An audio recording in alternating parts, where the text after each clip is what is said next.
Mes amis, tout le monde adore parler des missiles hypersoniques, des armes de l'apocalypse, des porte-avions, de la terreur navale. Mais absolument personne n'aime admettre la réalité brute. À quel point il est incroyablement difficile, presque impossible, de trouver un navire au milieu d'un océan monstrueusement vaste. Nous recevons fréquemment des commentaires de robots et de profils obscurs de propagande. Généralement avec des avatars d'animes opérant hors d'Asie, répétant le même discours préfabriqué. Les missiles de la force de missiles chinoise ne se soucient pas de l'expérience du combat naval des États-Unis. Le missile DF-41 t'envoie directement dans un sac mortuaire. Et ce commentaire, sans le vouloir, vient d'exposer la plus grande faille technique, le mirage marketing de presque toute la discussion sur les forces armées chinoises. D'abord, mettons les choses au clair. Le DF-41 n'est pas un missile anti-navire conventionnel. C'est un missile balistique intercontinental, ICBM, conçu pour transporter plusieurs ogives nucléaires stratégiques. Si la Chine appuie un jour sur le bouton et lance un DF-41 contre un porte-avions américain, la vidéo d'aujourd'hui n'aura plus de sens. Il ne s'agira plus de tactique navale de blocus, mais bien de la fin absolue de la civilisation telle que nous la connaissons. Alors, concentrez-vous sur les véritables armes du théâtre d'opération, comme le tristement célèbre missile balistique anti-navire DF-21D, ou son grand frère, le DF-26. Ces armes sont dangereuses, me demandez-vous ? Oui, mes amis, absolument et indéniablement mortelles. Le DF-26 pourrait-il en couler un ? Pourrait-il mettre un porte-avions américain en flammes ? Oui, mais voici le retour à la réalité. La règle fondamentale de la guerre en mer que les dictatures ignorent, des missiles défilant sur des places publiques parfaitement asphaltées à Pékin ne coulent pas les navires américains. La physique implacable et l'immensité de la haute mer, oui. Avoir un missile extrêmement coûteux, capable d'atteindre une certaine coordonnée dans le Pacifique, ne signifie absolument rien. Si vous ne savez pas quel fichu morceau d'eau perdu au milieu de nulle part contient réellement votre cible. Et pour comprendre l'ampleur absurde du problème chinois, abonnez-vous à la chaîne, activez la cloche des notifications et laissez un like sur la vidéo, car cela demande beaucoup de travail à réaliser. Vous devez d'abord soulever le capot de la cible qu'ils poursuivent. Nous ne parlons pas d'essayer de toucher un kayak ou un navire marchand lent. La cible finale, c'est la bête d'acier. Le super porte-avions nucléaire de la classe Gerald Ford. Passons à l'anatomie de la bête. Ce n'est pas un navire ordinaire, c'est une ville flottante souveraine de guerre. Il déplace la masse monstrueuse de 100 000 tonnes métriques de blindage pur, de capteurs et d'aviation. Son cœur ne bat pas au fioul. Il est propulsé par 2 réacteurs nucléaires de dernière génération. Ce qui signifie qu'il dispose littéralement d'une énergie infinie pour manœuvrer à grande vitesse sur l'océan pendant 20 ans, sans jamais avoir besoin de s'arrêter dans un port pour ravitailler sa propulsion. Et à l'intérieur de ces entrailles d'acier, 4500 membres d'équipage, épuisés et hautement entraînés, opèrent, travaillant autour du système électromagnétique ultra-moderne de lancement d'aéronefs, dégorgeant des chasseurs dans le ciel à un rythme assourdissant. Mais la véritable létalité défensive du Ford ne réside pas seulement dans les missiles ou les chasseurs qu'il transporte. Elle réside dans sa vitesse de croisière constante et furtive. Cette ville géante, de 100 000 tonnes, se déplace constamment, à 30 nœuds, sur la mer, l'équivalent de 55 km/h sur la terre ferme. Alors, comprenez ceci. Si le satellite chinois prend une photo du Ford et met 2 heures à traiter, valider et envoyer cette image au centre de missiles au sol, le Ford n'est plus là. Il est devenu un fantôme. En 2 heures d'incertitude opérationnelle, cette bête se déplaçant à 30 nœuds peut littéralement être n'importe où. Dans une zone colossale de plus de 11 000 milles nautiques carrés, soit environ 38 000 km². Ce qui signifie que, pour que le missile atteigne sa cible, il devrait chercher un seul navire dans une zone d'eau si vaste qu'elle couvrirait tout l'État. De Rio de Janeiro, ou engloutirait toute la ville de New York jusqu'aux abords de Philadelphie. Le temps passé sur l'océan allonge la distance et fait échouer le missile. Le missile majestueux brillant lors du défilé. et l'explosion de propagande sur Internet. Ce ne sont que la pointe insignifiante d'un processus complexe, brutal et extrêmement sensible, appelé kill chain, la chaîne de destruction maritime. Si un seul maillon de cette chaîne se brise, rouille ou prend du retard, votre arme à $1 milliard ne devient que des feux d'artifice dans le Pacifique. La chaîne de destruction comporte 6 maillons obligatoires. Premièrement, trouver, fixer, confirmer, suivre, maintenir le suivi, viser, générer une solution de tir, engager, tirer et évaluer, confirmer la destruction. L'accent mis sur l'échec catastrophique de la Chine réside dans les 3 premiers maillons. L'ingénierie chinoise est exceptionnelle au stade de l'engagement. Ils ont construit le missile parfait, mais ils échouent lamentablement, comme des amateurs, et de façon chronique, à trouver et à suivre la cible. Au milieu de près de 60 millions de miles carrés, soit 155 millions de kilomètres carrés de l'abîme bleu, vous ne pouvez pas simplement tirer et espérer le meilleur. Une fois que le satellite trouve le navire, il doit transmettre la cible à l'avion radar, qui la transmet au centre de commandement, qui autorise la brigade de missiles, qui recalcule la position et tire.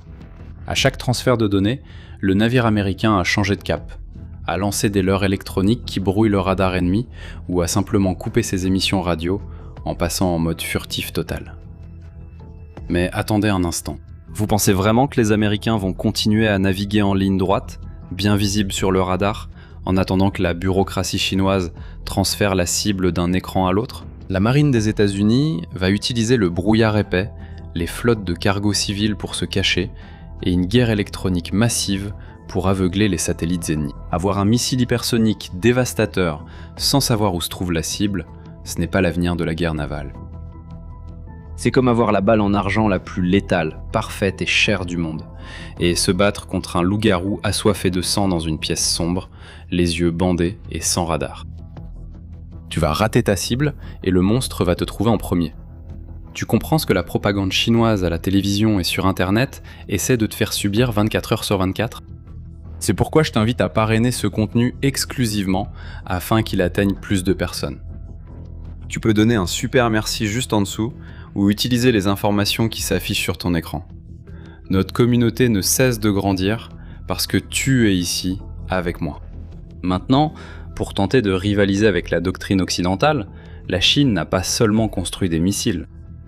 Elle a essayé de cloner la bête d'acier. Passons la copie au rayon X. Le super porte-avions Fujian. L'anatomie de ce navire montre que la Chine a étudié, volé de la technologie et investi de l'argent sans limite. Le Fujian est gigantesque, avec un gigantesque pont plat et le saut technologique ambitieux vers l'utilisation de catapultes électromagnétiques. En essayant d'égaler la cadence de lancement des Américains, en remplaçant l'ancienne rampe russe lente, d'où les chasseurs décollaient lourds et sans carburant.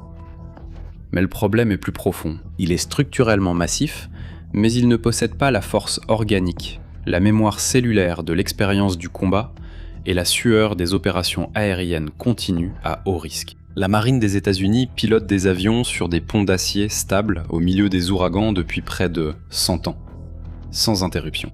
Ils ont développé une chorégraphie aérienne macabre et parfaitement réglée. La Chine, en revanche, a commencé hier.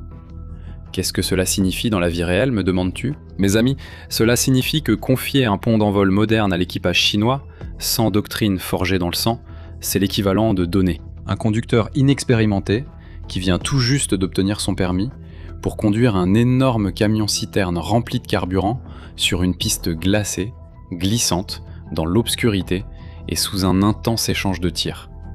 La machine est létale, sans aucun doute, mais l'opérateur échouera au moment de la panique et la chaîne se brisera lors du premier vrai combat prolongé sous un stress intense et sous le feu suppressif américain. Et pour tenter de contourner la cécité océanique et fermer le premier maillon de la chaîne de destruction, le trouver, le Pentagone affirme que la Chine a lancé plus de 500 satellites de renseignement, de surveillance et de reconnaissance en orbite basse d'ici 2024. Il recherche des images, des radars à ouverture synthétique et des signatures thermiques.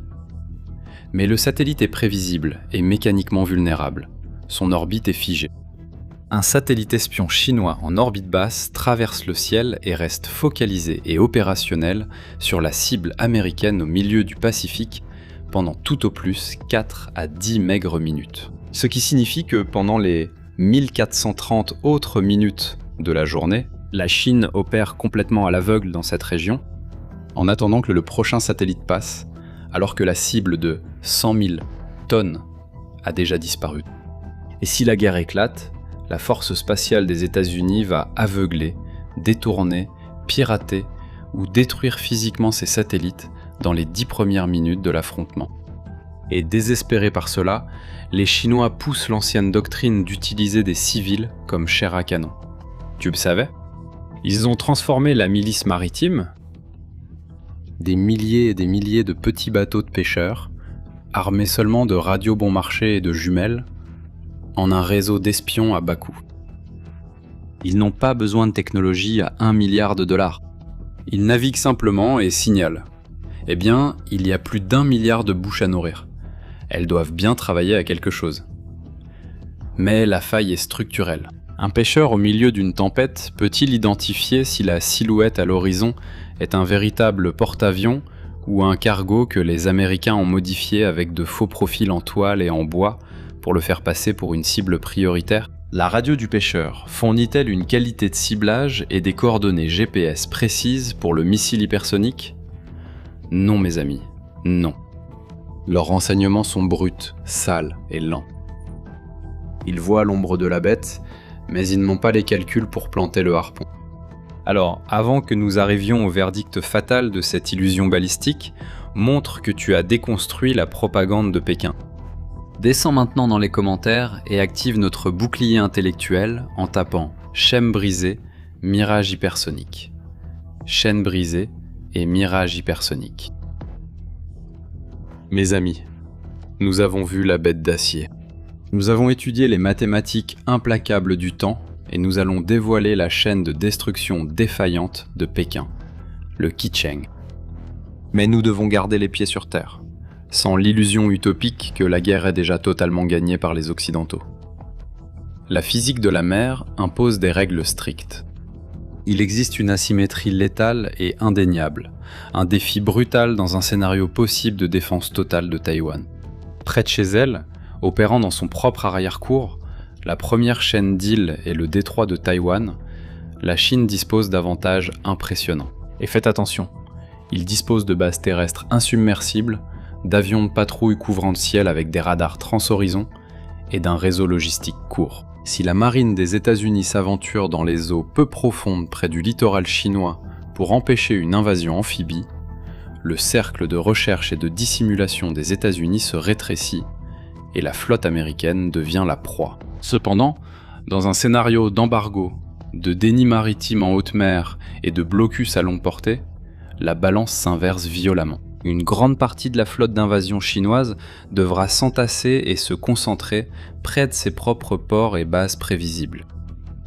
Alors les États-Unis sauront exactement où la flotte d'invasion de Pékin va se former, et les Américains les verront grandir sur l'écran radar. Parce qu'ils ne seront pas cachés en Mongolie. Pour un conflit aux frontières du Pacifique et de l'océan Indien, le problème impossible de la recherche continue, létale et sans faille, c'est la Chine qui l'a, pas les États-Unis. La prochaine fois qu'un bot d'internet ou un documentaire mal intentionné essaiera de vous agiter sous le nez un énorme missile argenté brillant lors d'un défilé militaire à Pékin, posez la question fatale que le marketing chinois, les lumières et les fanfares essaient de vous cacher sous le tapis. Ne demandez pas la vitesse du missile, demandez qui est le foutu responsable de trouver et de garder les yeux sur la cible au milieu de 60 millions de miles carrés, dans l'océan déchaîné, dans l'obscurité. Le marketing de la dictature chinoise est strident, menaçant et hypersonique. Mais sans le renseignement connecté à la réalité navale, le leur reste rigide, myope et d'une portée tactique très limitée. La naïveté aveugle coûte un prix que les nations faibles et mal informées ne peuvent pas payer. L'ignorance passive vous coûte votre précieuse liberté intellectuelle. Préparez votre esprit et restez à l'écart du mirage étatique. Le blindage de l'information est et sera toujours purement stratégique. Et sur le champ de bataille ou dans le monde des affaires, avoir la meilleure arme ne sert absolument à rien si vous êtes aveugle. La Chine possède un missile hypersonique parfait, mais elle ne trouve pas sa cible dans l'océan.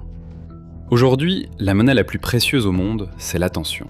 Et pour l'entrepreneur, le professionnel d'élite, ce qui fait le plus mal, c'est justement cela. Être le meilleur dans ce que l'on fait, avoir un produit d'élite et rester complètement invisible sur le marché, en pensant qu'Internet se résume à des vidéos de danse et des mèmes. J'ai déjà pensé comme ça dans le passé, mais en 15 ans de carrière, passant de la radio et de la télévision à atteindre 50 millions de vues par mois sur les réseaux sociaux, j'ai compris le mécanisme.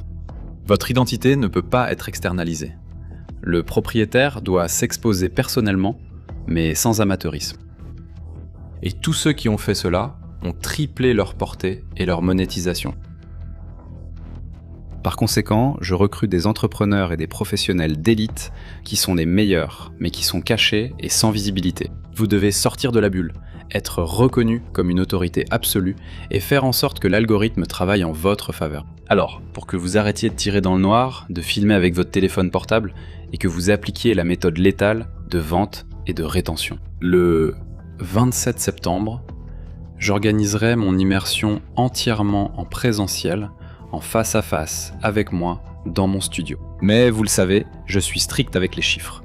Pour ce groupe, il n'y a que 10 places. Quand la 10e place sera prise, la porte en acier se fermera et ce sera terminé. Alors utilisez votre téléphone portable dès maintenant, scannez le code QR qui s'affiche à l'écran ou cliquez sur le lien sécurisé dans la description et dans le premier commentaire épinglé. Viens apprendre à sortir de la bulle comme je le fais ici tous les jours. Comment Ximao Oliveira arrive sur ton téléphone, ta télévision, ton ordinateur, avec un sujet aussi sérieux et dense? Je vais te le raconter en te regardant dans les yeux. Maintenant, mes amis, je vous recommande une série très précieuse pour comprendre le contexte de ce qui se passe dans le monde. Et qu'est-ce qui pousse l'Occident à affronter la Chine dans une guerre ouverte d'ici quelques années? Et ce conseil se trouve sur notre chaîne, avec des recommandations de séries et de films. Une sélection complète, sans culture woke, sans plainte inutile, vous ne perdez plus de temps à chercher un titre sur les services de streaming pour finalement tomber sur quelque chose de nul. Non, le tir est précis. Notre visée sait trouver la cible. Alors profitez-en, le lien est dans la description, dans le commentaire épinglé, dans l'affiche, et foncez sur notre chaîne pour des conseils de séries et de films.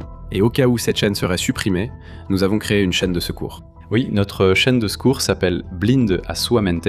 Le lien est également dans la description, dans le commentaire épinglé, et le QR code apparaît à l'écran pour que vous puissiez vous abonner à la chaîne. Maintenant, blindez votre esprit. Oui, blindez votre esprit. Abonnez-vous, activez la cloche, laissez un like sur la vidéo, partagez ce contenu avec vos amis pour que nous puissions déconstruire la propagande chinoise qui envahit les réseaux sociaux au Brésil. Je suis Shimon Oliveira et je vous attends dans la prochaine vidéo. À bientôt.